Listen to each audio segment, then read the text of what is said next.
Yes, mga igalamay, hapon ka natutunan. Welcome din sa itong panaguban sa atong tulumano, Tambayan sa Radyo Pilipinas.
Yes, mga katambayan, no? Welcome na po usab dali sa atong panaguban. Murong kung baguhan permente. Anyways, mga katambayan, no? Kamusta nga to ang kon, no? Ato ang panahon din ha, no? Gaganiha pag kon nato, no? Hantod karon medyo hayag man, no? Pero kuan siya medyo naghapoy gamayng pagdagom. Gamay lang, di siya bagapon, no? Anyways, mga katambayan, no? Kan pag gini, hantod pag gini, sunod si Mana po siguro ni, no? Base sa pag-asa, napaduna sa Domingo, no? Kay, although, nanapoy na mata na LPA na po, tapos nanapoy, napatay habagat, no? Mga murag na akat ng mga LPA nga nagsulod karon sa to ang area of responsibility sa tong nasod, no? Padayon nga gina-impluwensyahan, no? Ang kuan tawagan ni gina-impluwensyahan ang atong mga pag-ulan, no? Kaning habagat o mo na nga sigdalag ulan, no? Pero well, karon yung panahon nagiting ulan naman jud ta na karon, no? So kuan lang kita, no? Bantay-bantay, especially sa mga low-lying areas, mga katambayan. Atuwa na ng kano, no, low-lying areas, mga bahaon, flood prone, landslide prone, ingat mo diha. Pag mingon na gayon yung barangay nga force evacuate na jud mo dayon, no. So wala na aron nga iwas disgrasya, mas may pa na anyways, di mo na anuron sa baha inyo hambalay, no, unless katong mga barong-barong. Pero kung kuan nakasemento na sa subdivision yung mga balay, no, pero tingala bitaw ko ano sa unang panahon na aprobahan ni nga klase nga mga subdivision na agianan og tubig, no, kung dili kuan flood prone siguro kay wala pa na kuan, no, wala pa siguro na nakita, no, kay daghan pa mang punuan sa kabukiran niya karon kay wala man jay punuan gyud sa kabukiran, mga katambayan. So sa to pa nag-antos anan diri sa ubos, dili bisag nasa taas antos gihapon, no, kay mabanlas naman ng mga kwanto kabukiran, no, tungod sa kakusog sa ulan, no, mo nanay landslide. Anyways, mga katambayan, unahon taning kwan, no, kagahapon, no, kwan sa diri sa maka kwan, no, actually di naman dito mag-discuss dapat diri karon kay kwan karon, no, pa weekend na. Ato niya kan mga katambayan, no, giablihan na sa publiko, no, kaning ko ano ang tawagan ni bagong icon, no, sa SM Lanang, no. Ako sa gipakita, no, nga unsa ang ilahang ko ano gipakita, no, or nagasalamin siya, no, kung unsa ang mga unsa ang mga sagad ng mga customers diha sa nga nagasulod sa maong mall, no. Actually kan magud siya, mga katambayan, duol siya sa Davao International Airport, no. Kuan lang kagamay, no, mora ni mall, no, nga duol gamay, no, sa SM sa Davao International Airport ng SM Lanang. So to, no, agi lang ka sa may Damosa, tapos na ay bypass road pa doon sa airport, lusot ka dito sa may duol sa may Laverna, duol lang yun, no. So kasagaran mga kuan moapit dira, no, mga travelers or kadtong mga anhi sa Davao, mo to ilahang kuan, no, inspiration, no, nabuhat nila ni nga icon, no, gitawag nila nga si Lala the Traveler, no. So anyways, alang sa kuan no, kadi lang yung mga katambayan na sa ganito. Lang. Ayun. Balik ayun, nalang ko kita no kadali. So anyways, mga katambayan, no? Alang sa maong background ng anong kani lang napili nga icon no, ang kaning si Lala. Ato paminaw no, ang Senior Assistant Vice President for Senior Assistant Vice President no for Marketing Mindanao no nga si Sir Russell Alaba no, kay siya maka-explain kung nganong ingon ani ang ilahang icon diha sa kuan sa SM Lanang. Paminaw nato mga tambayan, Sir Russell Alaba. We really are excited. Today is a special day as we share our newest family, our gigantic family member of SM Lanang. When we were planning for this, for coming up with a new attraction that will add whimsy and playfulness to the mall, we really thought of creating a character that is emblematic of the kind of destination that SM Lanang has become throughout the years, and also reflecting the evolving lifestyle and modern aspirations of our shoppers, guests, and regular patrons from all parts of the region and of the country, and hopefully from around the world. And you know why this figure? And it's really just because it is cute and auspicious, and we thought that really it is something that reflective of that kind of lifestyle. In fact, we're noticing a lot of shoppers around the mall, maybe coming from the airport, and they're making Lanang as their first and last stop before heading out to the airport or to the city or to the highlands and islands and embarking on their own adventure. So this is what really shaped this icon and making SM Lanang truly not only Davao's premier shopping and entertainment destination, but as a haven for the leisure class and for a new generation of sophisticated Mindanaoan travelers and globetrotters. And we are very grateful that a pair of, we would say, world-class Davaoenyo artists helped us make this vision and this idea come to life. And I would like, please, let's give a big hand to our artists, our partners in this project, Ms. Reza Ibutin and Mr. Ralph. They're the ones who created, developed, and drawn this figure based on our brief. And we'd also like to thank VIM for birthing this giant of a centerpiece right here at the atrium of SM Lanang. And so with that, ladies and gentlemen, it is my honor to introduce to you our in-house, our resident cutie, our very own Lala, the Traveler. So, mga katambayan, no, ang rason, no, or the background behind sa maong icon, no, na iring nga naka-shades nga na ay dalabag nga naka-scarf. Social. Anyways, mga katambayan, dinita sa itong hisgutanan, no. Di ba itong milabay nga kung ano, medyo na nahimong issue karon ang kaning sa Samal Bridge, padayon lang gihapon na nga ginakuan, no, padayon gihapon kuan na sa mga invite groups, no, nga bisag na push na gid siya nga project, pero gusto pagyapon nila iundang o dili nila gusto nila sa may pakiputan straight ibutang ang maong kuan, no, tulay, no. It's because daw sa issue sa corals, no. So katong aging Martes, mga katambayan, no, ato gipangutan na balik ni si kuan, no, si attorney kuan, no, bagong ni siya nga Regional Executive Director sa Department of Environment and Natural Resources, no, si Attorney Maria Mercedes Dumagan, no, nga ato ipangutan na balik ngano sige sinay kuan, no. And then karon di ay, no, ngano sige naagi dili gusto nga mo mapush ang maong tulay dira sa kaning ginatawag natong SIDC or Samal Island Davao City Connector Bridge, no, the SIDC mo nila ang tawag eh. So moto about sa corals man po itong i-raise, and then discover po nato and discover na ibawaan po nato mura magkuan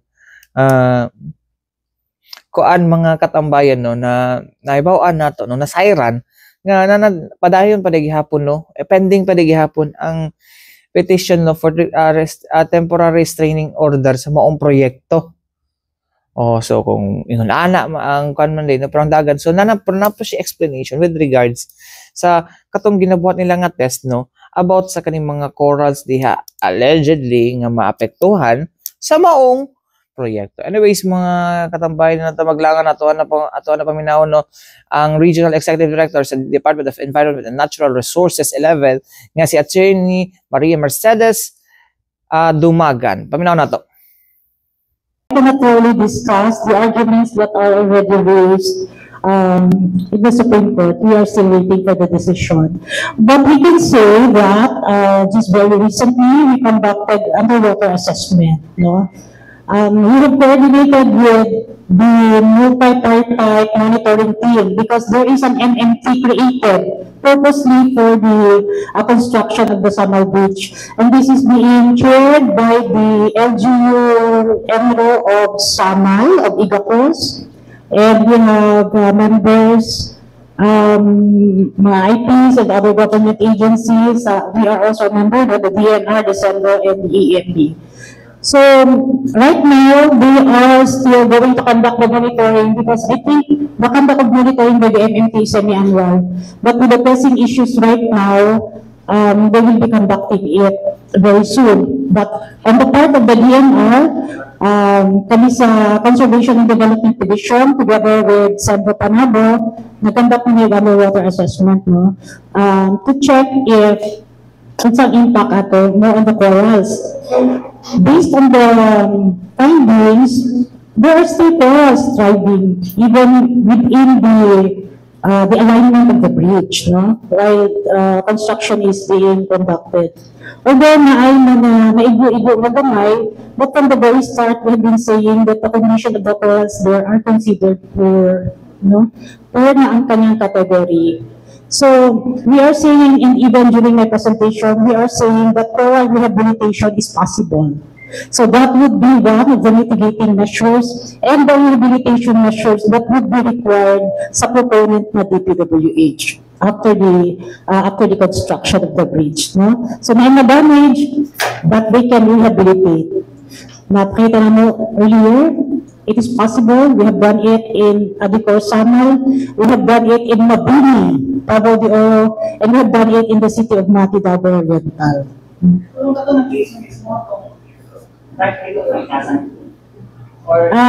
Temporary restraining order. Yes.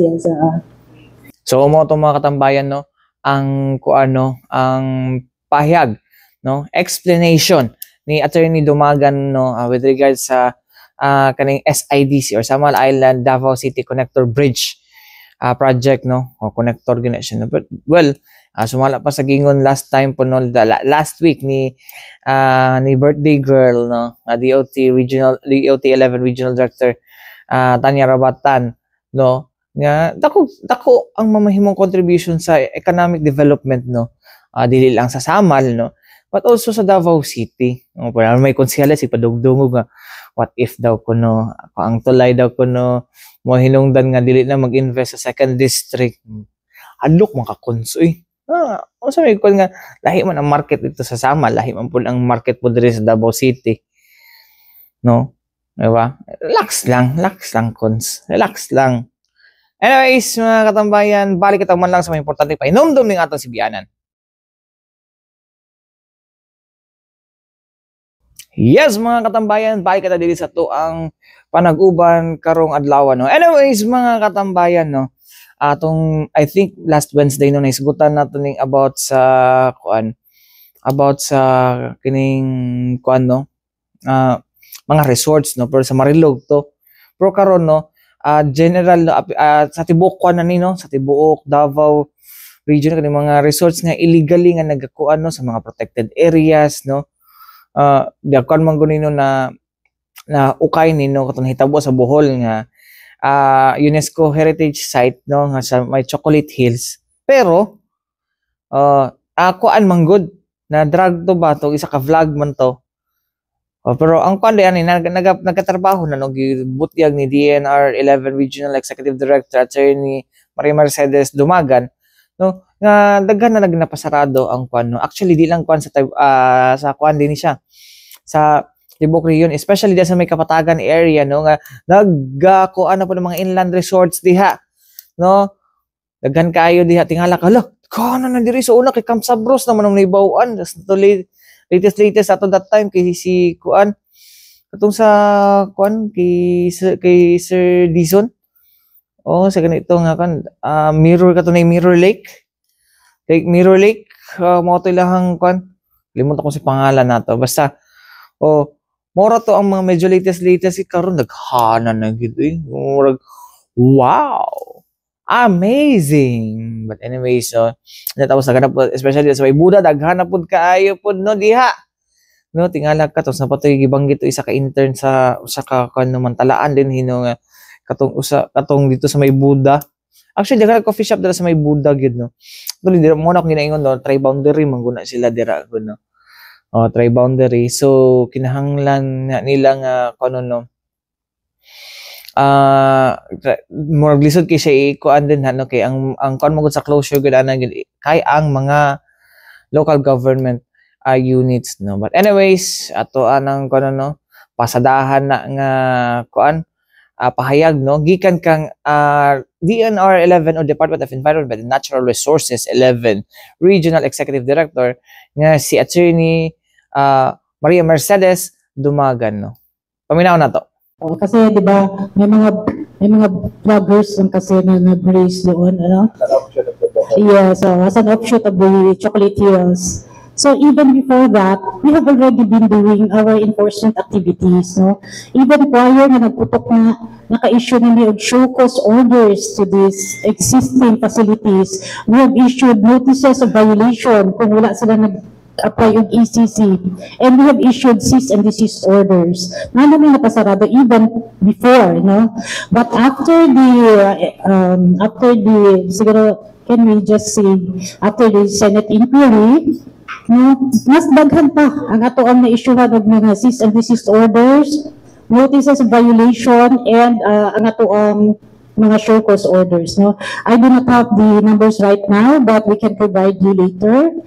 But we are saying na we are not stopping, no? We are not stopping. We are doing our work through the Protected Area Management Board, through our Protected Area Management Office, headed by our PASU, and of course the DNR in general. So, just very recently, we'd like to inform you just very recently, gipatawag nimo kanang resort owners na naa sa Mount Apo to inform them on some status sa ilang mga applications because some of them have already applied for PAMB clearance. Some of them have already applied for ECC and nakakuha na po sila og kaning certificate precondition from the NCIP.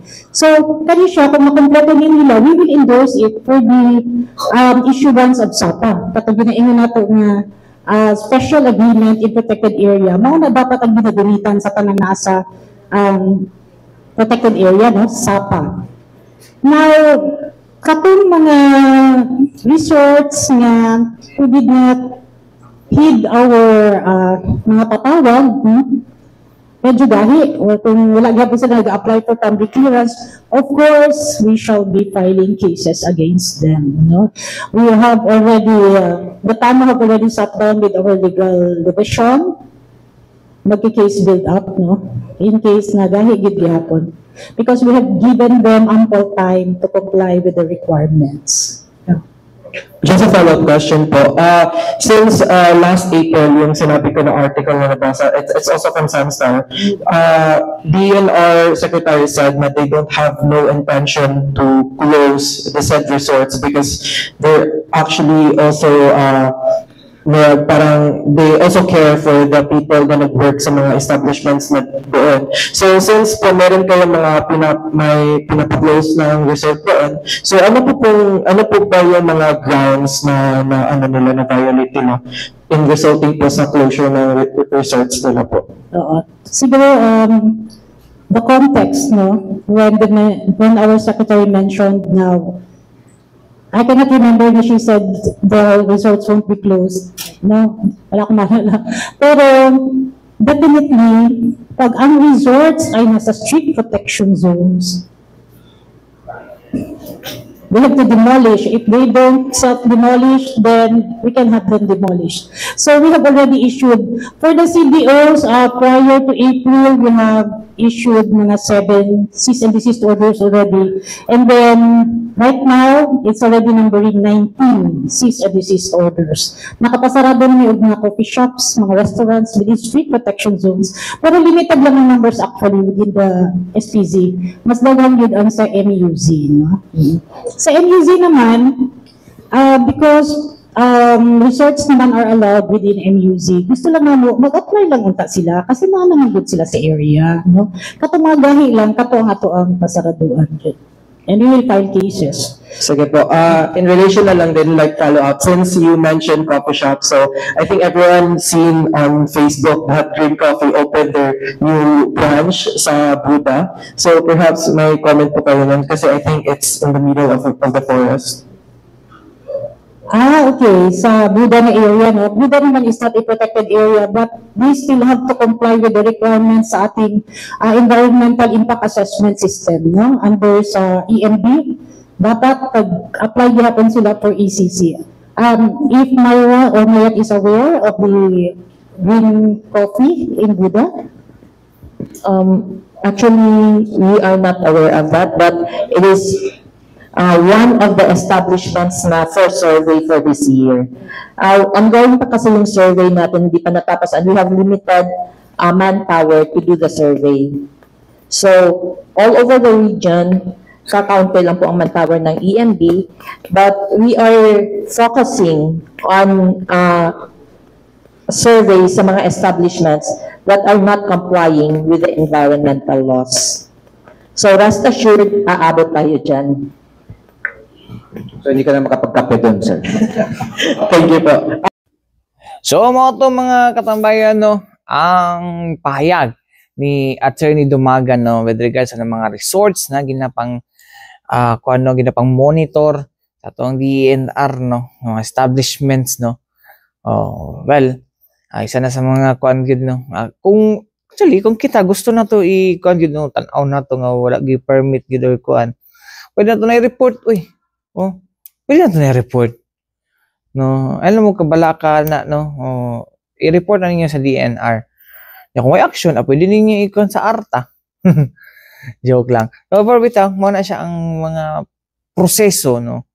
Para ma-fulfill na inyong ma-fulfill ang inyong gusto na mahitabo, no? Especially kung nagduda mo nga nasa sa protected area and sa pa ba?